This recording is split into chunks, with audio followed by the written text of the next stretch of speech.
ડાંગના લવારિયા ગામમાં પાણીમાંથી પોકાર. તાલુકા પ્રમુખના ગામમાં પણ પાણીની તંગી. ડાંગ જિલ્લાના વઘઈ તાલુકાના લવારિયા ગામમાં રહેતા લોકો પાણી માટે વલખા મારી રહ્યા છે. ગામમાં નળ તો છે, પરંતુ તેમાં પાણીનો ટીમ્પો પણ આવતો નથી.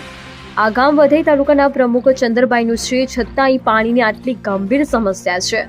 ગામના લોકોનું કહેવું છે કે તેઓને પીવાના પાણી માટે દૂર દૂર સુધી ભટકવું પડે છે. મહિલાઓએ માથે બેડા લઈને પાણી લાવવા માટે લાંબા રસ્તાઓ પર ચાલવું પડે છે. પશુઓ માટે પણ પાણીની વ્યવસ્થા કરવી મુશ્કેલ બની ગઈ છે. સ્થાનિક લોકોએ જણાવ્યું કે અમે અનેક વખત અધિકારીઓને રજૂઆત કરી છે, પરંતુ કોઈ કાર્યવાહી કરવામાં આવી નથી. ઉનાળો શરૂ થતાં જ પાણીની સમસ્યા વધુ વકરી છે. જો સરકાર દ્વારા તાત્કાલિક કોઈ પગલાં લેવામાં નહીં આવે તો અમારે આંદોલન કરવાની ફરજ પડશે.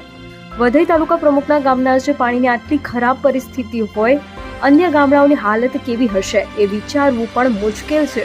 સ્થાનિક લોકોએ સરકારને તાત્કાલિક આ સમસ્યાનું નિવારણ લાવવા માટે વિનંતી કરી છે. Reporter Vinod Pawar, BNS Gujarati.